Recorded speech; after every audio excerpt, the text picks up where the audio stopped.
Selamat malam teman-teman sekalian. Eh, Perkenalkan, saya Muhammad Diki Anwar. Kebetulan saya sekarang, alhamdulillah, sudah lulus apoteker di tahun 2022 awal.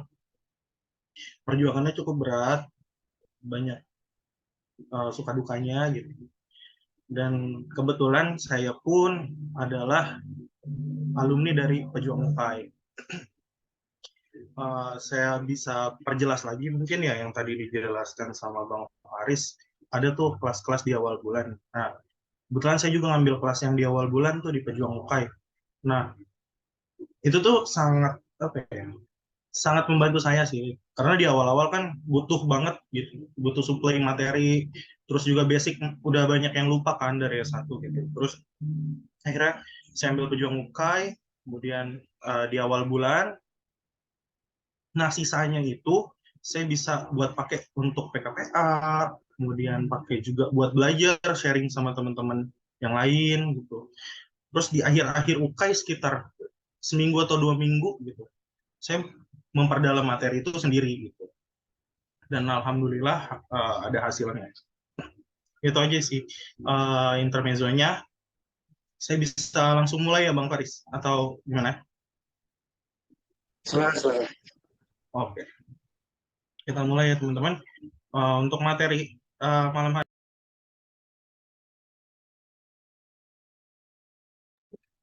Oke,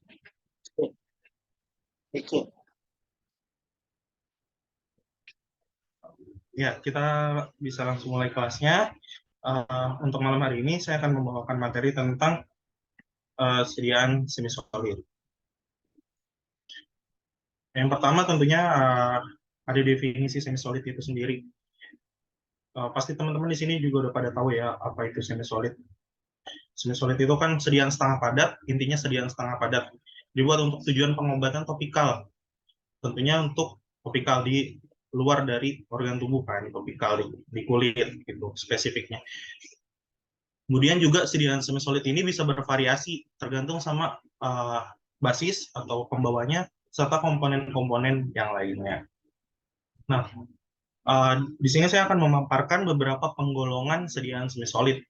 Penggolongannya itu nggak cuma satu jenis. Di sini saya akan bawakan kurang lebih ada 3 penggolongan. Yang pertama, penggolongan berdasarkan konsistensinya. Yang pertama, itu ada ungentum. Ungentum itu kan bahasa Latin ya. Secara gampangnya, kita bisa bilang ungentum itu salep. Salep itu konsistensinya seperti apa sih? Gitu. Konsistensi si salep itu kan lebih cenderung ke arah yang gimana jelasin? Dia tuh minyak, gitu. Nah bentuknya kayak mentega lah, kurang lebih kayak gitu. Itu untuk mengentum. Ada lagi si krim. Teman-teman di sini pasti udah tahu lah bentuk krim kayak gimana, konsistensinya gimana. Konsistensi krim tentu akan lebih cair dibandingin si ungentum. Kemudian serata. Serata itu kalau ditinjau dari konsistensinya, tentunya dia akan lebih keras. Yang paling keras di sini konsistensinya adalah serata. Kenapa? Karena dia tuh mengandung malam. Malam itu kan seperti kayak sera alba, sera flava itu kan malam ya. Yang nanti kalau ditaruh di water bath dia akan mencair. Nah, tapi ketika dia nanti dipaparkan dengan suhu ruang lagi yang agak lama dia akan mengeras. Nah, si serata itu banyak mengandung malam atau sera. Kemudian yang terakhir ada pasta. Pasti di sini teman-teman udah pada tahu juga, dia satunya juga udah belajar ya. Pasta itu kan mengandung lebih kurang 50% serbuk ya kan. Jadi makanya konsistensinya itu dia cenderung keras tapi tidak sekeras si serata itu. Nah ini ada penjelasannya, nanti teman-teman bisa baca lagi. Uh, Takutnya juga saya ada yang miss, tapi teman-teman bisa baca lagi di sana. Oke, next ke penggolongan salep. Yang kedua, itu berdasarkan dengan efek terapinya. Yang pertama itu ada epidermik.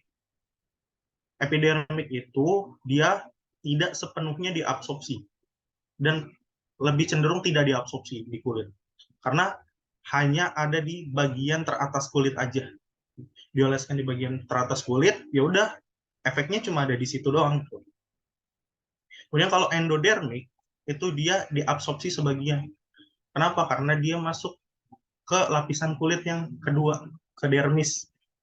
Setelah masuk ke dermis, dia diabsorpsi. Diabsorpsinya sebagian. Kalau dia dermis, itu dia masuk sampai ke lapisan subkutan juga.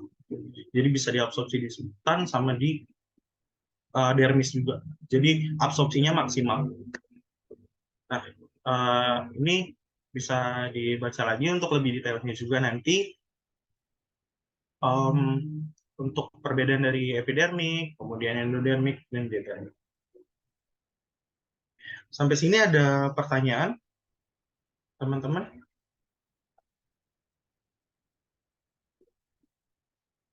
Boleh saya lanjut?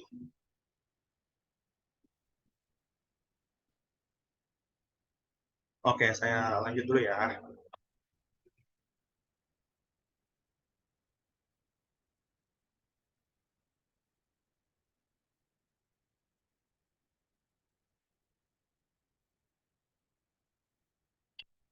Kemudian penggolongan salep. Yang sekarang itu penggolongannya berdasarkan basis salep. Nah, ini udah nggak asing lagi buat kita lah ya, yang ada di S1-nya dari farmasi. Ya, emang apoteker semuanya satunya dari farmasi kan tentunya.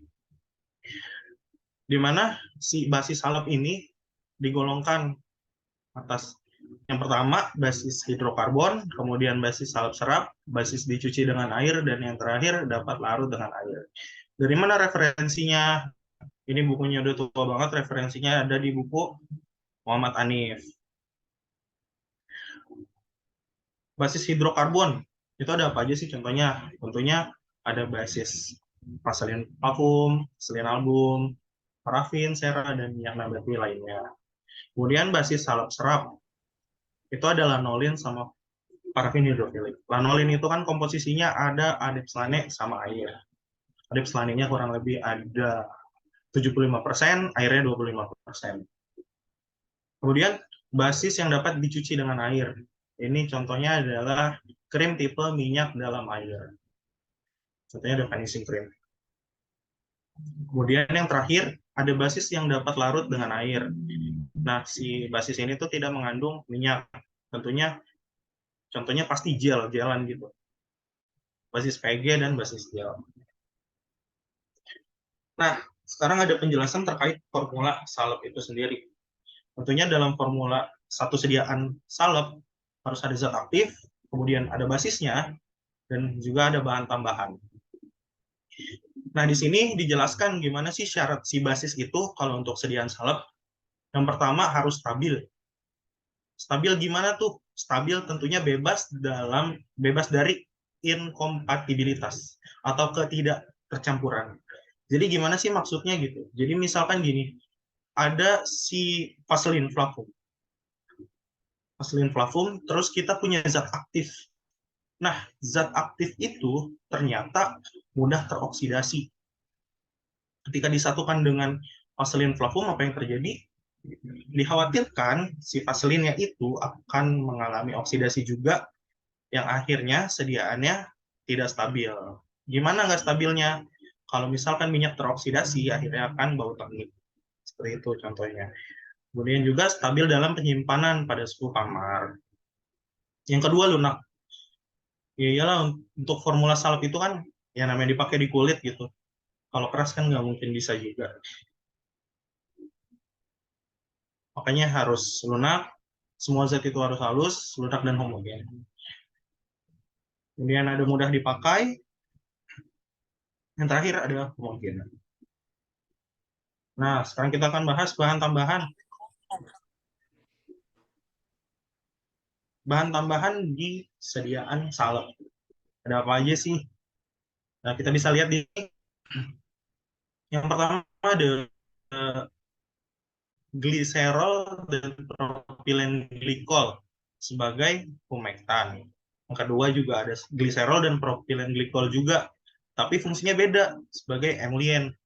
Kok bisa? Ya bisa. Tapi apa yang membedakan keduanya sebagai humektan dan emulien?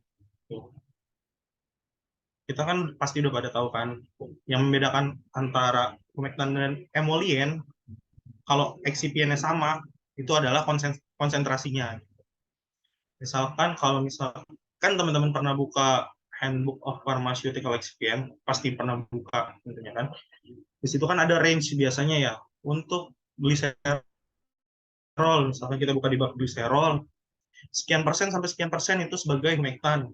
Kemudian di bawahnya lagi sekian persen sampai sekian persen sebagai emollient. Gitu. Kemudian untuk mentol, propylene glycol, gliserol lagi sebagai penetration enhancer. Teman-teman udah tahu belum kalau apa sih penetration enhancer itu? Ada yang bisa bantu jawab nggak? Nggak apa-apa lewat chat aja kalau malu ngomong.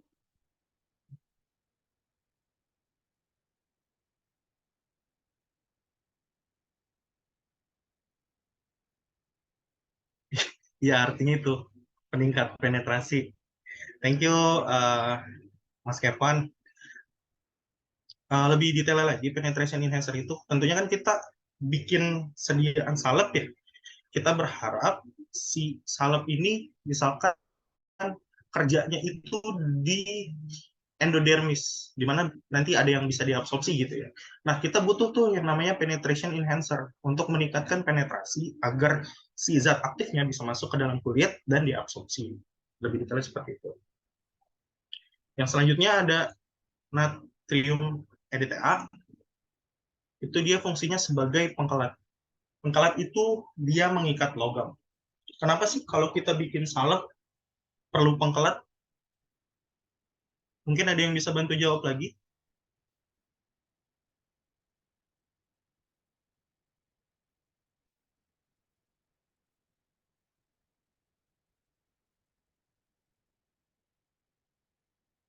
Oke, sepertinya memang belum ada yang bisa bantu jawab lagi ya, atau udah ada jawabannya cuma sulit untuk ngomong atau ngerti. Oke, si natrium meta itu fungsinya sebagai pengkelat. Pengkelat itu mengikat logam. Ini tuh uh, ngaruhnya kemana sih? Ke stabilitas. Kalau misalkan kita bikin salep, kemudian si salep ini ada logamnya. Kenapa di salep bisa ada logam? Bisa aja pengaruhnya dari kemasan primernya. Kemasan primernya itu kan biasanya pakai aluminium ya kalau salep ya, yang pakai tube itu loh, bukan yang pakai pot. Kan biasanya pakai aluminium. Khawatirnya ada logam yang nempel ke basis, terus diolesin ke kulit. Nah itu kan juga bisa ya. Nah logam itu kan sifatnya juga karsinogenik. Khawatirnya si logam itu berbahaya. Makanya kita perlu pengkelat untuk membebaskan basis kita itu dari logam-logam yang ada di sekitar sediaan kita. Gitu. Selanjutnya ada alfa tocoferol, BHT, BHA. BHT itu kan butil hidroksitoluen, kalau BHA butil hidroksianisol, sama alfa tocoferol. Dia berfungsi sebagai antioksidan. Tentunya seperti yang saya jelaskan tadi, ya, ketidakstabilan si ungentum atau salep ini itu kan lebih spesifik ke oksidasi ya, karena kalau udah salep udah teroksidasi akan tengik gitu. Makanya kita perlu banget nih si alfa tocoferol, BHT atau BHA ini sebagai antioksidan. Kemudian selanjutnya ada asam benzoat, nipagin, nipasol, chlorokresol, sama phenoxyetanol. Dia berfungsi sebagai pengawet. Nah, for your information, kalau misalkan si apa ya pengawet itu kan sebenarnya diawasin ya sama BPOM. Nah, biasanya pengawet ini tuh update terus, bisa tiap tahun dan gak tentu juga ya, tergantung temuan-temuan BPOM gitu ya. Nah, uh, untuk sekarang-sekarang mungkin kalau nggak salah dengar ya, sini pagi nih pasol itu udah jarang lagi dipakai, bahkan udah nggak boleh katanya. Itu diatur di mana? Di pedoman teknis bahan baku kosmetik. Nanti teman-teman untuk make sure bisa di itu aja ya, di search lagi gitu. Takutnya ada informasi yang masih simpang siur, teman-teman bisa search lagi di situ. Si lipaginipasol itu udah nggak bisa dipakai lagi. Kemudian yang bisa dipakai apa? Asam benzoat sama penoksietanol. Dan itu pun ada kadarnya. Di buku itu dikasih dipersyaratkan kadarnya sekian persen sampai sekian persen. Nah, siapa tahu nanti ada rezeki teman-teman lulus terus kerja di industri kosmetik ya kan, terus berkaitan juga kan dengan bahan baku kosmetik gitu. Jangan sampai nanti menggunakan bahan-bahan yang memang sudah nggak bisa lagi digunakan karena regulasinya gitu. Makanya harus sering update juga. Selanjutnya ada dapar asetat dan dapar fosfat. Nah, ini pendapar. Kenapa kita perlu dapar di sedia nungentum? Dapar itu kan ada kaitannya dengan pH ya. Halo? Ada yang mau ditanya, Kak?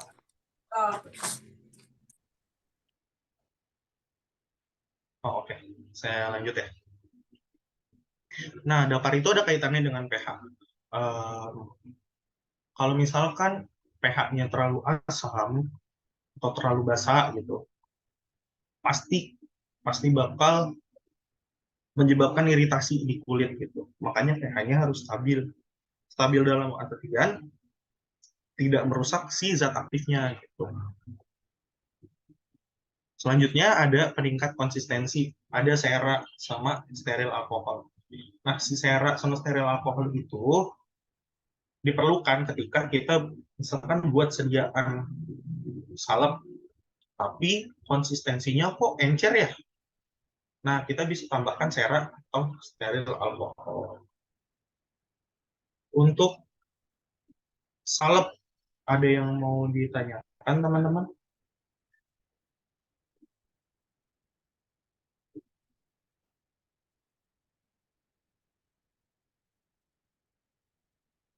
Oke, belum ada ya. Saya next.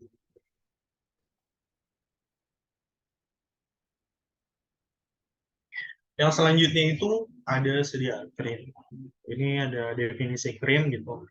Di FI3, FI4, sama FI5. Teman bisa baca. Intinya apa sih? Kalau krim itu intinya dia itu emulsi yang pertama. Kemudian mengandung air nggak kurang dari 60% dan untuk pemakaian luar. Kalau saya pribadi ya ngapalin krim itu ya udah krim itu emulsi, mengandung banyak air, sama untuk pemakaian luar. Udah itu aja. Nah, untuk tipe krim itu sendiri itu nggak beda jauh ya sama krim sama emulsi itu nggak beda jauh.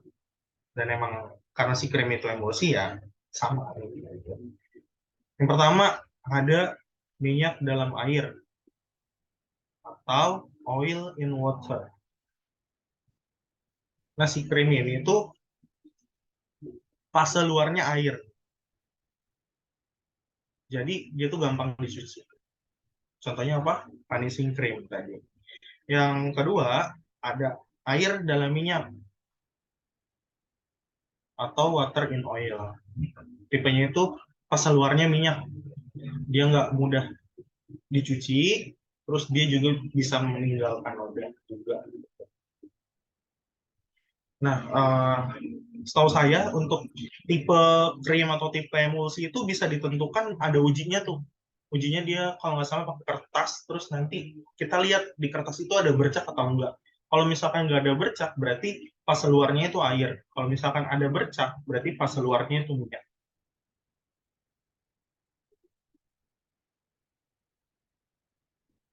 Yang selanjutnya itu ada formulasi dasar krim. Untuk membuat sebuah sediaan krim, kita perlu apa aja sih? Kira-kira tentunya kita perlu zat aktif, kemudian fase minyaknya, fase air, dan untuk menyatukan minyak dan air itu kita perlu emulsi, ya kan? Dan setelah itu kita juga perlu eksiden.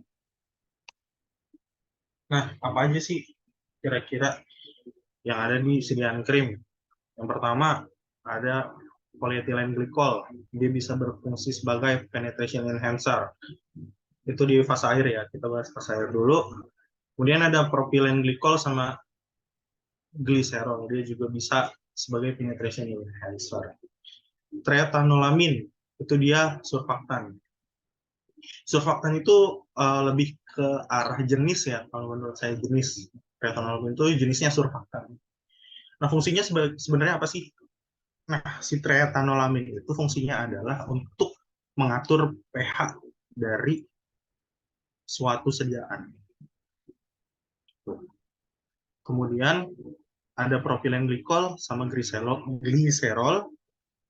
Dia sebagai humektan. Kemudian nipagin dan asam benzoat sebagai pengawet sama twin sebagai emulgator. Nah, yang unik itu memang ketika kita menemukan twin dan span ya. Cara pembuatannya itu si twinnya itu nanti dilarutkan dengan fase cair, semua fase cair dilarutkan. Kemudian si spannya itu ikut dilebur dengan fase minyak, setelah itu baru dicampur. Gitu. Selanjutnya kita bahas fase minyak. Fase minyak sebagai basis atau peningkat konsentrasi itu ada asam stearat, setil alkohol, emulgit sama sera. Sebagai basis, lanolin juga bisa sebagai basis, vaselin juga bisa. Kemudian span, seperti yang tadi dijelaskan di awal, span itu sebagai emulgator, dia harus berpasangan dengan queen. Kemudian ada nipasol. Untuk fase minyak, memang pengawetnya itu biasanya nipasol. Yang selanjutnya, oh ya, untuk rem, ada yang mau dia tanya dulu, teman-teman?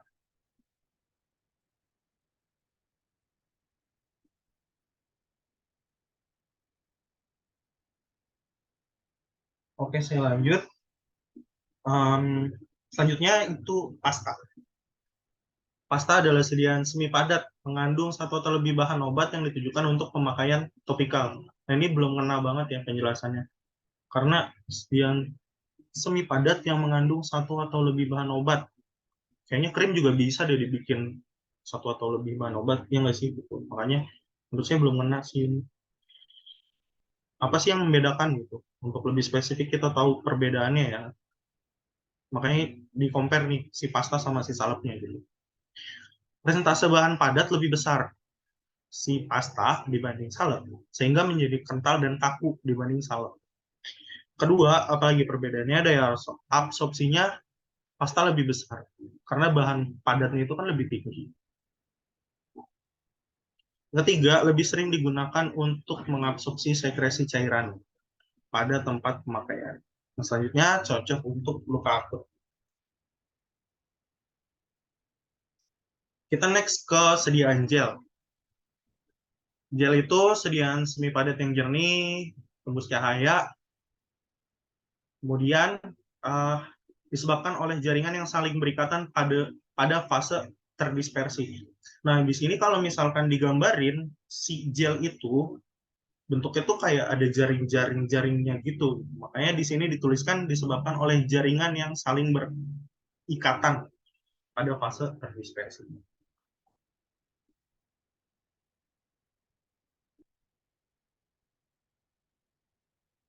Oh, tipe aliran.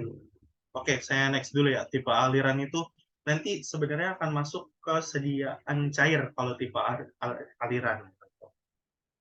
Tapi nanti disinggung juga yang semi solidnya. Tapi materinya ada di sediaan cair. Tapi nggak apa-apa, nanti akan saya jawab. Saya lanjut dulu ya, Kak Kevin.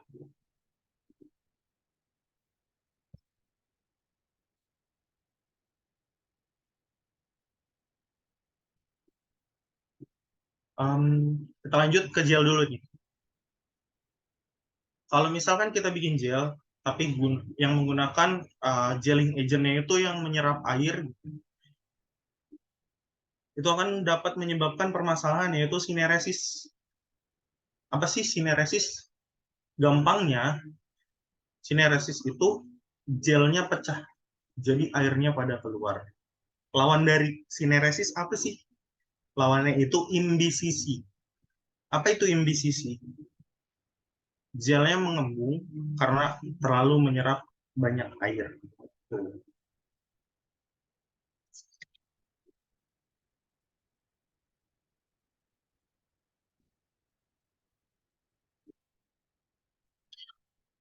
Selanjutnya, excipient dalam sediaan gel.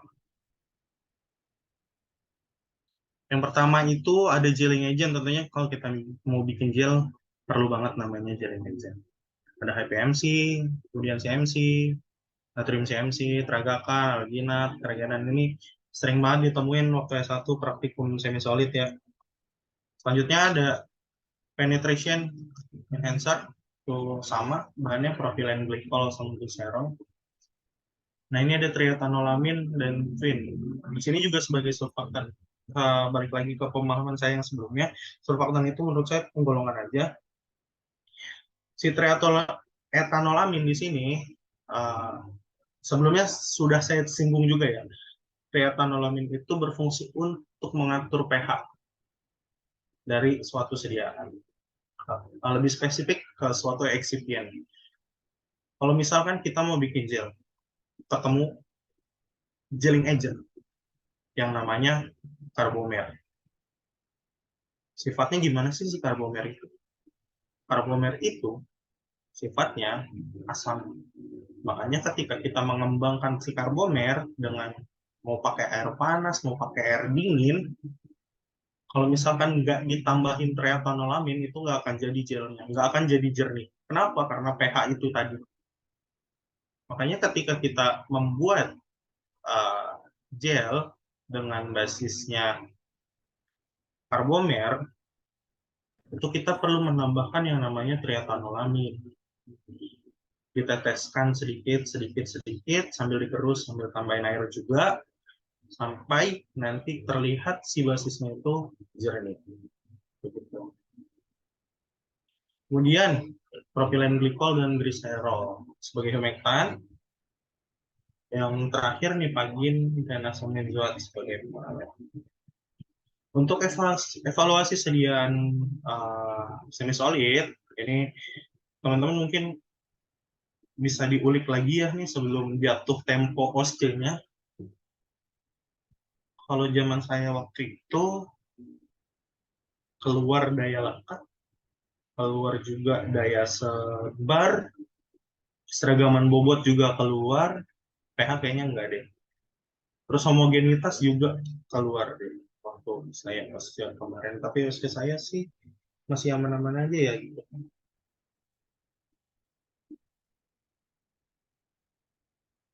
Kemudian saya akan lanjut ke, nah di sini penekanan dalam sediaan semi solid.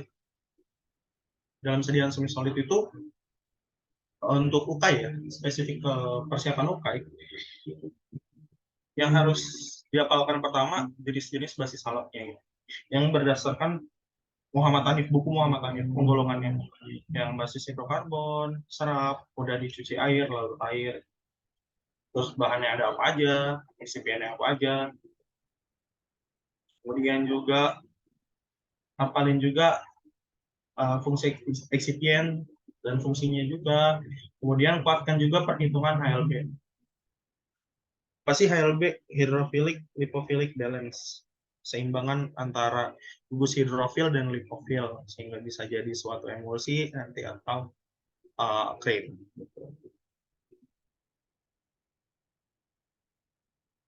Nah, di sini sekilas saja ya. Saya tadi sempat cari juga gimana sih perhitungan HLB yang ada gitu. Kalau kemarin saya ya waktu di 2022 awal sih cara ligasi ini emang sering banget disinggung ya. Mulai dari tryout internal, tryout eksternal, kemudian latihan-latihan soal. Tuh ya dalam 3 kali tes atau 4 kali tes pasti keluar sih. Nah ini mungkin teman-teman udah pada belajar juga, udah pada tahu juga. Saya hanya mengulas saja ya. Twin 80 misalkan dia punya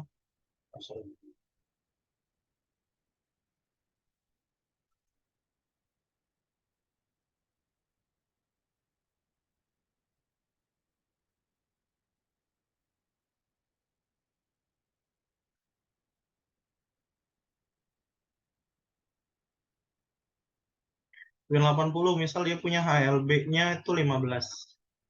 Kemudian span 80 punya HLB 4,3. 12 ini apa?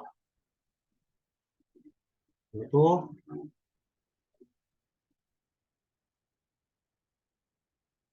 udah gampang. Ini tuh HLB campuran. HLB campuran 12 ini HLB campuran. Nah, kita ingin menentukan berapa sih jumlah twin yang diambil, berapa sih jumlah span yang diambil, gitu kan. Makanya kita melakukan perhitungan dengan cara aligasi ini. Gimana caranya? Si 12 ditaruh di tengah, kemudian LB-nya twin sejajar dengan tulisan twin, LB span sejajar dengan tulisan span, kemudian dikurangin. 4,3 dikurang 12, hasilnya 7,7. 15 dikurang 12 hasilnya 3. Nah, kenapa sih di sini nih 4,3 dikurang 12 hasilnya 7,7 nggak minus 7,7? Karena di rumusnya dengan cara ligasi, di sini tuh ada garis dua gini. Nah, artinya itu tuh nilai mutlak. Kalau nilai mutlak kan nggak bisa minus ya. Makanya di sini nilainya 7,7. Di situ ditotalin nih. Si 7,7 sama 3 ditotalin kan jumlahnya 10,7. Nah, kita lanjut ke step berikutnya. Step berikutnya itu menghitung si twinnya dulu. Jumlah twin yang diambil berapa sih? 7,7 ini per total dikali sama jumlah emulgator yang ada yang mau kita ambil. Misalkan dibutuhkan emulgator 5 gram. Emulgator 5 gram berarti 7,7 per 10,7 dikali 5 gitu. Kalau di sini nih yang saya ambil itu dibagi dulu dia. 7,7 dibagi 10,7 hasilnya 0, sekian baru dikali 5 gitu. Sebenarnya jalannya sama aja kan. Tapi kalau misalkan uh, matematika yang seharusnya gitu. 7,7 dikali 5 dulu baru dibagi 10,7. Hasilnya 3,59. Berarti 3,59 ini adalah si twin 80 yang kita timbang. Nah, kalau misalkan ditanyakan spannya, berapa span yang mau diambil? Ya berarti kita pakainya yang 3 ini. 3 dibagi 10,7 dari total ini dikali 5. Gitu. Ini kan dibagi duluan. Kali 5 dibagi 10,7 hasilnya 1,40. Seperti itu. Untuk cara ligasi, berarti teman-teman udah paham semua ya?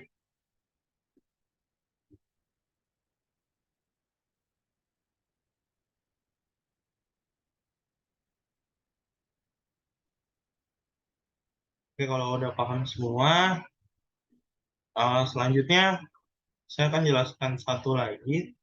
Ini terakhir dari saya.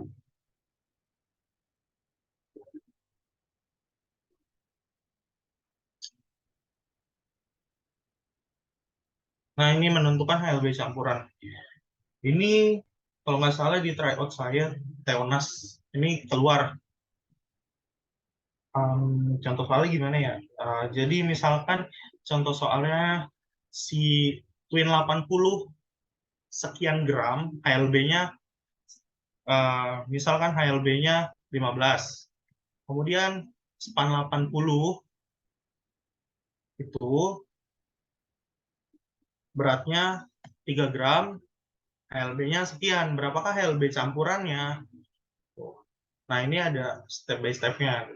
Jadi, si gram twin-nya itu, jumlah twin-nya itu, nanti kita kali HLB, terus kita bagi sama total berapa gram twin span-nya. Nanti si span-nya juga gitu perlakuannya. Di situ dijumlahin.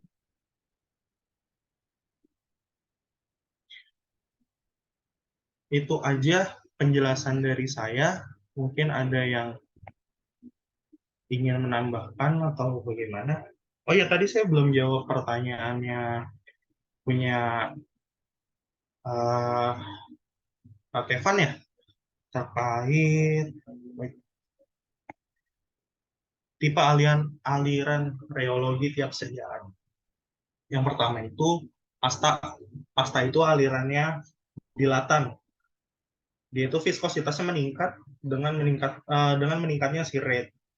Kemudian kalau untuk si salep, kemudian si krim itu tipe alirannya dia plastis. Kemudian yang terakhir itu apa? Gel. Gel itu dia pakainya alirannya pseudoplastis. Karena dia kan mirip-mirip juga dengan suspensi, jadi tipe alirannya juga mirip. Seperti itu. Terjawab enggak Kak Evan, atau ada yang mau ditanyakan lagi ya? Punten Kak, tadi salad Ah, dan krim masuk ke aliran apa ya? salep dan krim itu masuk aliran plastis. Oh, plastis. Baik, makasih Kak. Yuk, sama-sama.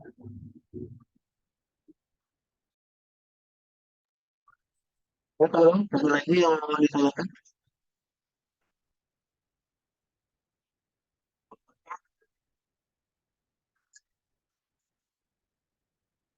Ayo teman-teman, mungkin ada yang mau ditanyakan. Eh, Bang Faris, sebentar Bang, izin minum dulu ya, Pak. Oke, dimatiin Siap, siap, itunya. siap, siap.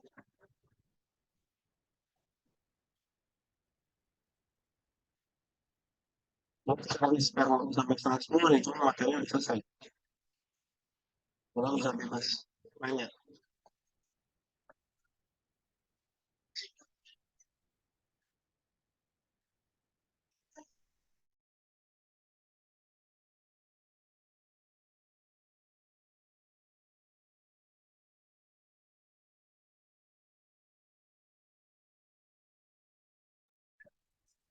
Oke,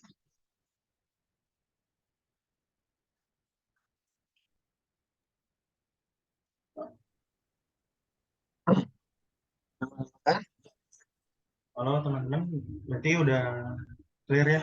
Nggak ada yang mau ditanyain lagi? Bagaimana ya?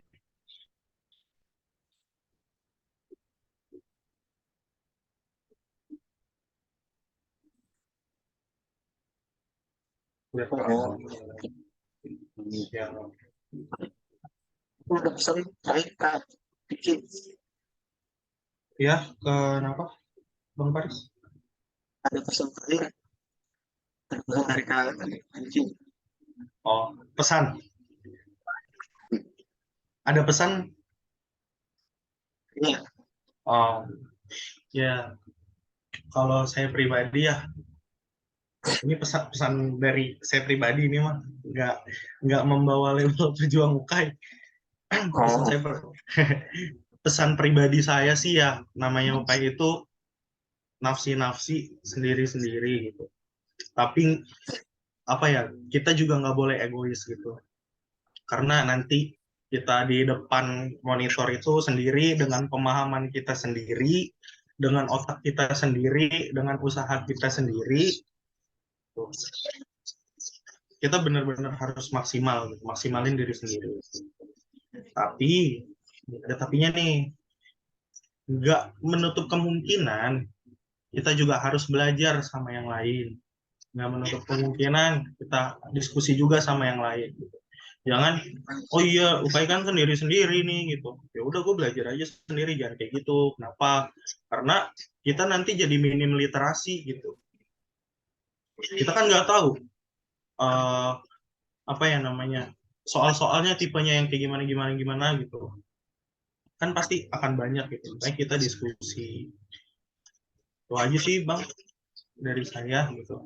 Dan sebagai mentor pejuang UKAI ya, saya di sini berharap semoga teman-teman juga bisa join di pejuang UKAI. Saya akan maksimal kalau misalkan nanti teman-teman ketemu saya lagi, saya akan maksimalin gimana caranya teman-teman di sini bisa paham, bisa ngerti gitu. Terus juga clear, nggak ada yang ngegantung pemahamannya. Jadi ketika nanti teman-teman diskusi, teman-teman ngerjain tryout, teman-teman ukai, teman-teman paham mulai dari dasarnya, basicnya, sampai ke pemahaman-pemahaman lanjutannya yang nanti mungkin akan berkaitan dengan bidang yang lain. Itu aja Bang Faris pesan dari saya. Terima kasih Kak Diki untuk pesan-pesan dan terima kasih juga teman-teman udah sampai pada saya bermanfaat ya untuk sesi pada materi yang dipaparkan pada malam hari oleh Kak Diki dan bisa menjadi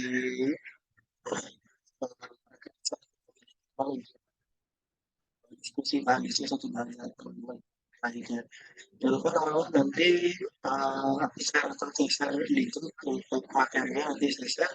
Kemudian program belajar yang nanti saya share yang teman-teman masih belum nonton itu saya masih bisa menyarankan untuk ikut bimbel Jongkai. Nanti ketemu sama mentor-mentor Jongkai. Salah satu nanti dengan Kak Diki. Oke, teman-teman, terima kasih atas waktunya. Uh, dan kami juga mohon maaf selaku penyongkai. Kita tutup dengan Assalamualaikum warahmatullahi wabarakatuh. Silakan. Waalaikumsalam warahmatullahi wabarakatuh.